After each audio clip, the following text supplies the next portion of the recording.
Middle. Welcome to the Undiagnosis, where we will not diagnose you, but we will definitely judge you and the TV you watch, the relationships you have, and the conversations that are existing right now. My name is Melissa Holbrook, and I'm Jake. This is the Undiagnosis. Oh, I forgot. I'll just jump it in. Did you ever find some theme music for them?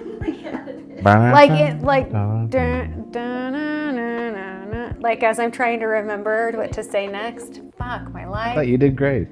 Don't start with me. Do you want me to do that again? No, I think it was great. Okay. When you guys have done them multiple times, we still take the first one because it's always the It's best usually one. the funniest one because it's just like when Jake did it last time, your eyes just. There was so much judgment in your eyes. I feel it. So I feel it. funny. Well, Here we are. we know our strengths. Welcome don't back. we? Welcome. Yes. That's, Welcome that back. needs to be just what we do from now on. Yeah. Just welcome back.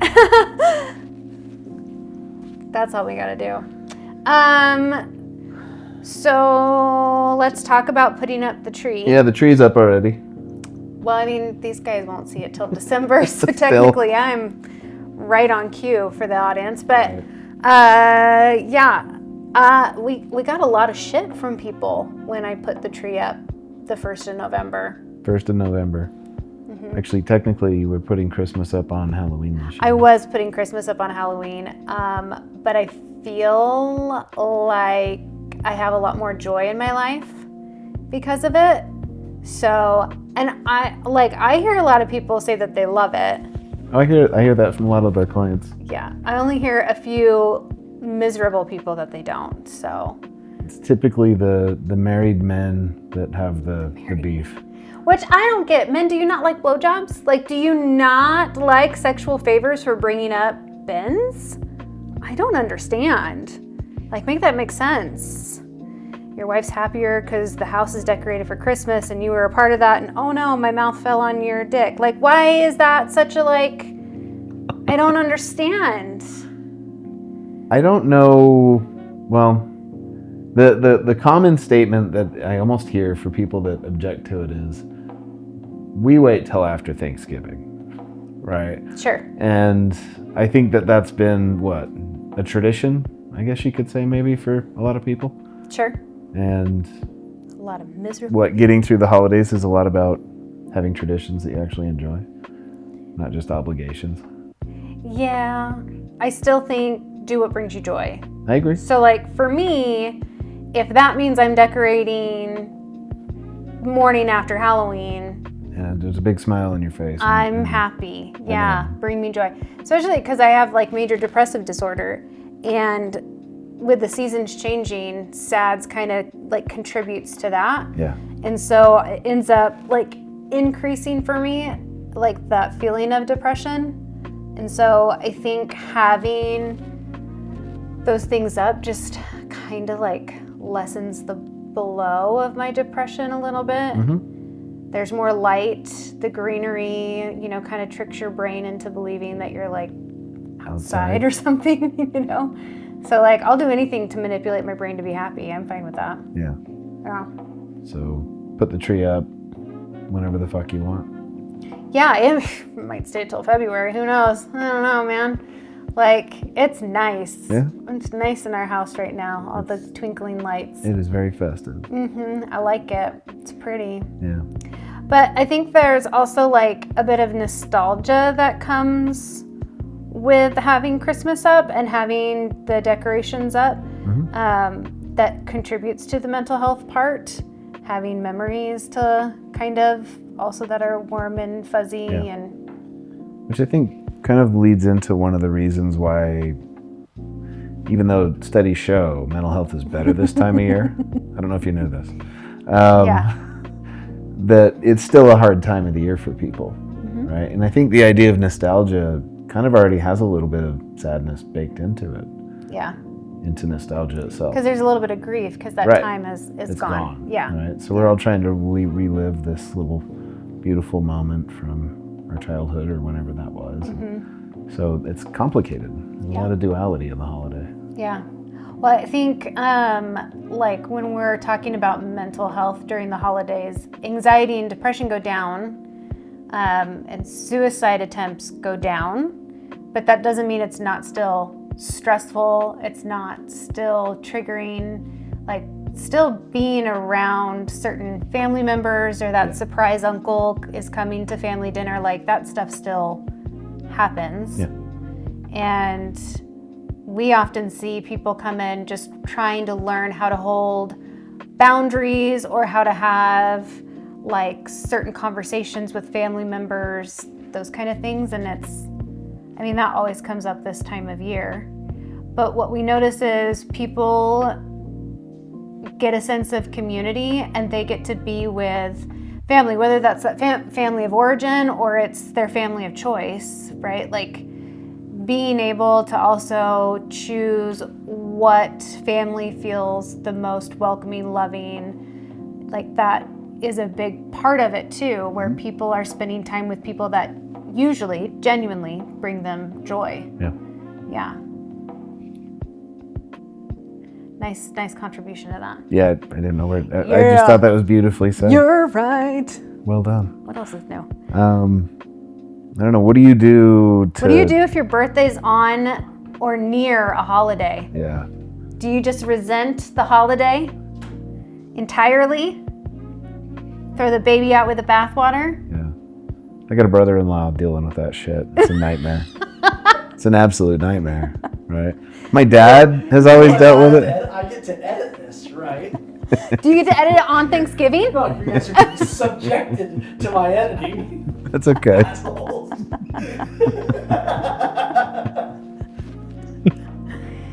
But for real though, We say all sorts of weird shit. I'm like, Right. It's completely dubbed over. it's in Spanish. Yo soy. No, but I mean that's I don't know. You and I'm lucky. I'm a July 4th baby, so that was You're like, lucky. on a holiday. Yeah. Which is a good holiday to have. Is that birthday? It sucks, right? I thought my birthday was great because it's like literally just about 6 months to the day away from Christmas, right? So Right. That's nice. But when you have it the week of, or the day of, or the Yeah. day after, it's sharing a holiday. Yeah, it can be kind of difficult. I mean, my birthday, I share it usually either will land on Mother's Day or is the same week as Mother's Day. So often, even my Mother's Day and birthday gift will sometimes be combined. Yeah. It's like, well, like for many people, you get to celebrate being a mother one end of the year and then maybe being born like 2 months or at the end of the year. But for me, no, you get to celebrate me all in the same week. Well, and you want the same thing for both every year. Plants. You want plants. I want plants. Right. Yeah, I do So- want plants. I mean, sometimes you don't get credit for actually doing the thing for the thing.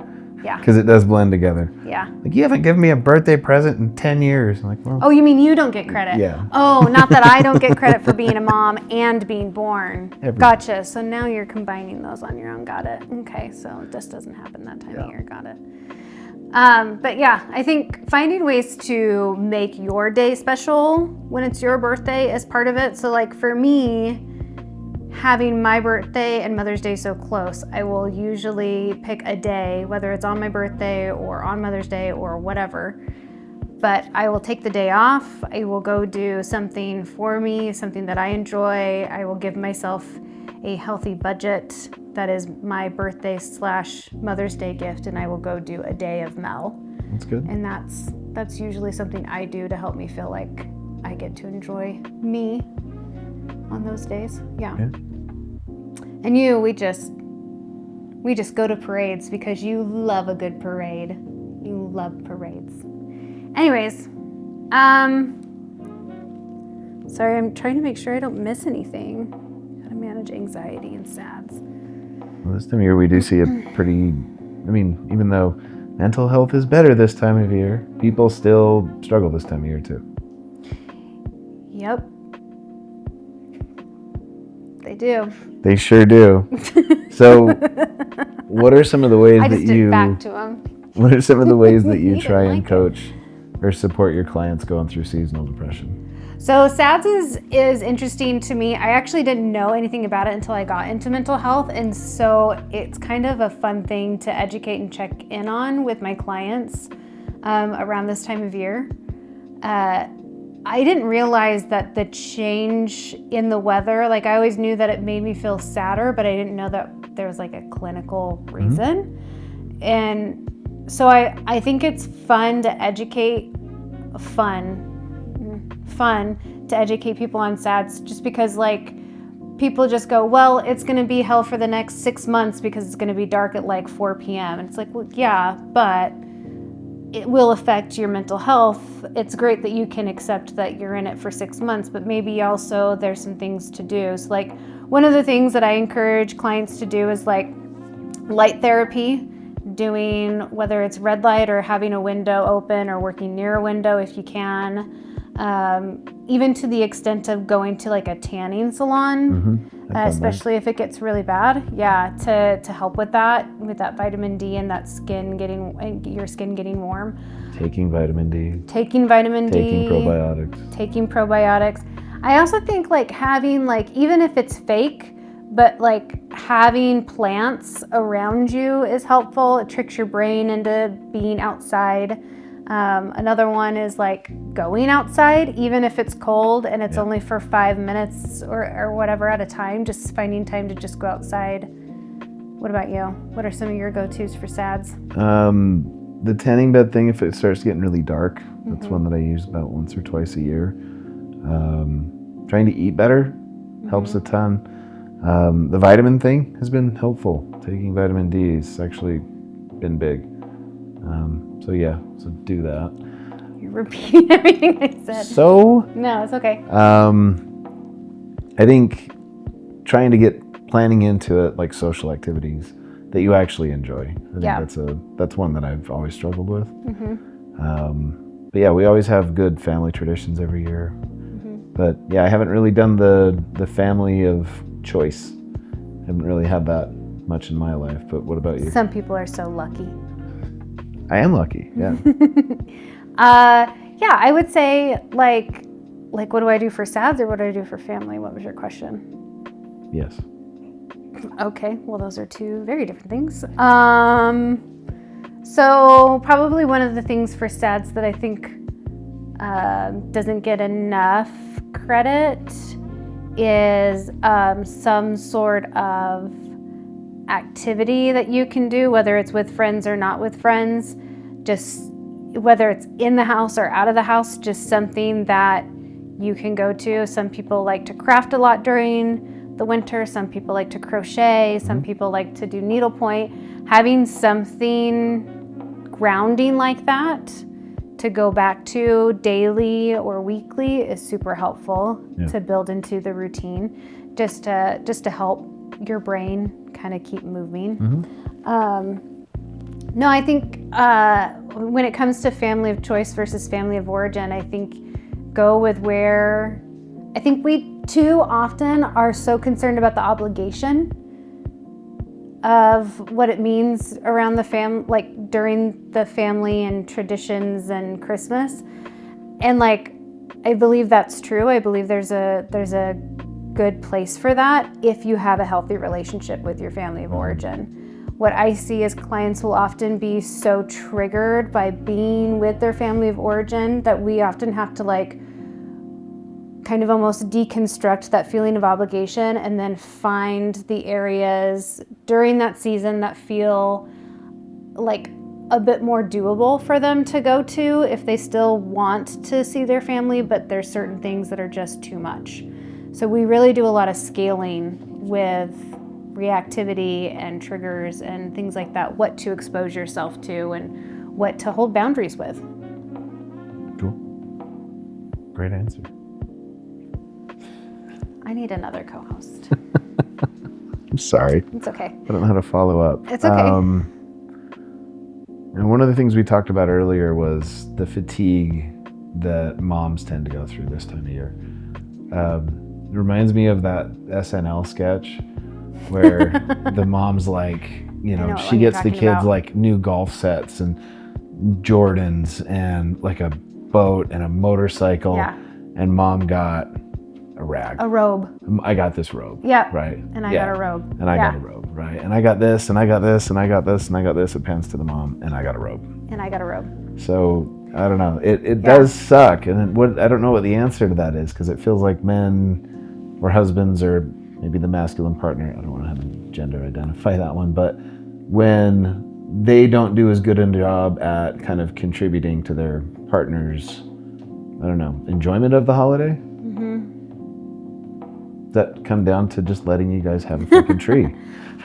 Sometimes, yeah, I think sometimes, but I think when you're talking about like the mom bearing the weight, I think it's so much more specific than that, because I think we both can agree, usually if the mom's the primary caretaker, that's who we're speaking about right now, that mothers end up carrying a lot of the mental and emotional load of a lot of the things, like creating traditions or following through with traditions or creating nostalgic or memories or feeling that responsibility to create a certain type of environment during the holidays.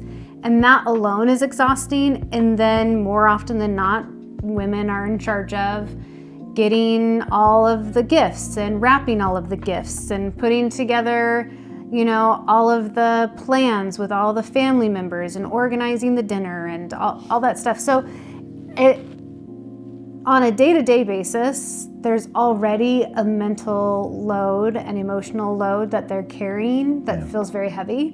And then during the Christmas or holiday seasons, it feels like it's like quadrupled. Yeah. And so when, a lot of women have come in and talked to me about that all they want is their husband to do their stocking, that they're the ones that end up doing their own stocking. Yeah. And they're not asking for the husband to take on all of the gift shopping. They're not asking for their partner to do all of the meal prepping and scheduling dinners with family members. They're asking for like a stocking. Yeah. They're asking for bins to be pulled up so that they can decorate. They're asking for like these really just like what are seemingly small things, but really are huge, like moments where they feel noticed and appreciated and supported by their spouse for them creating that environment of holiday magic. Yeah. Like women, I think, I'll speak for myself, I feel a huge responsibility to make sure the holiday is super meaningful to our kids.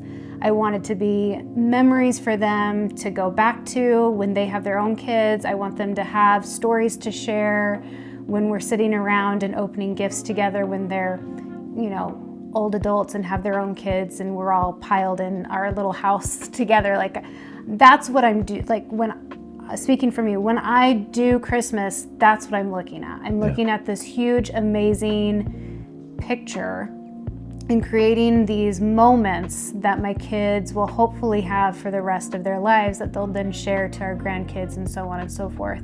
And hopefully come back and share them with us and talk about it with us. Like we sing the Christmas poop song every day. Every time we get back from the Willard Lights. Yeah, we'll listen Hanky. to Mr. Hanky the Christmas poop.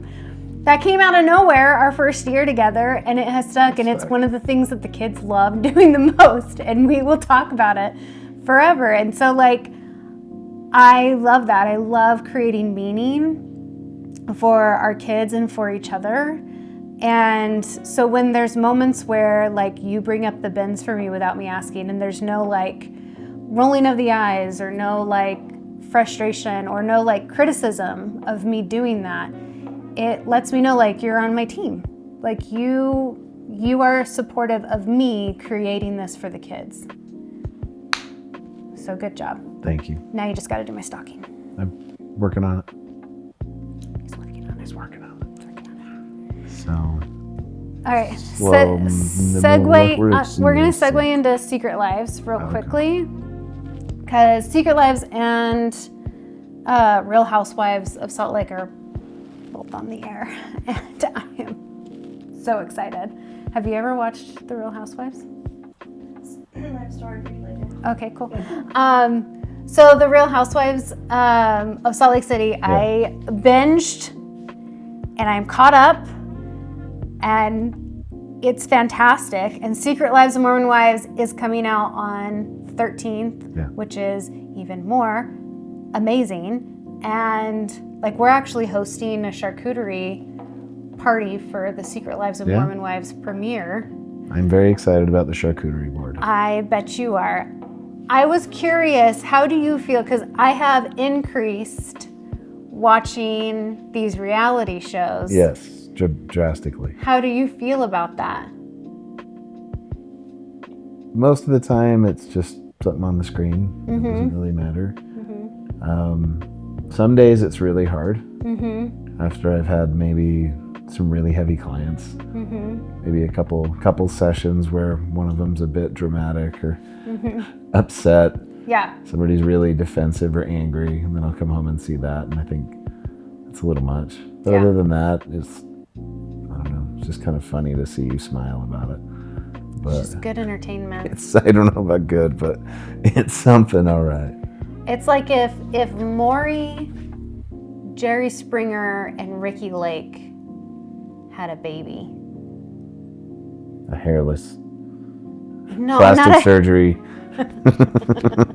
lots of weaves, lots of hair weaves and wigs and weaves, lots of expensive events and things. Yes. eyelash extensions. If all those people had a baby that made that, that's what this would be. I just like, because like Real Housewives is very like what you're talking about, like the Botox and the big eyelashes and the long hair and like the all the things. It's very like histrionic that way. Yeah. I think. And then like Secret Lives of Mormon Wives, like these are women that I like probably went to like high school with. Like they're So it's more borderline versus the other one's Yeah. more histrionic. like, if I had We're to not diagnose, diagnosing anyone on the show. not but- diagnosing people, diagnosing shows. Those are two very different things. But like the Real Housewives would be histrionic, Yeah. and Secret Lives would be borderline. Okay. Because Real Housewives, they're much more like that avant-garde, that in-your-face, that very attention-seeking, Grandiosity. that grandiosity. And there's a lot of like I statements, like zero accountability, and a lot of like, I would never. Well, that's not what You always, I never. you always, I never statements. And then when we look at Secret Lives of Mormon Wives, it's like just emotional train wrecks. Not that Real Housewives doesn't have that on their own, I was gonna say. but Secret Lives of Mormon Wives, they're not really looking at the grandiosity. They're not really trying to go push like this avant-garde like aesthetic. There's extensions, there's eyelash, but it's not like to this like grandiose degree. Yeah. It's more focused on like the emotional like relationships, like those are more a part of the storytelling, I think. And so it's very much like, why me? Whereas real Housewives is more like, why not me? Why is it always me? Why is it always me? That's Secret Lives. Okay. And Real Housewives is like, it's always about me. So I won't name names of who says that pretty often, but I can tell by faces they already know. Anyways, So you're excited for and the full seasons drop, or what is the this? whole season drops for Secret So you're gonna be Lives. plow through that in like 3 days. Fuck yeah, I am. Cool. Fuck yeah, I am. But everybody has to be out of my house by 9, so I don't know if we'll get through all of them together. It might be something I binge after people leave. Fair. So, okay, cool. High five. Thanks.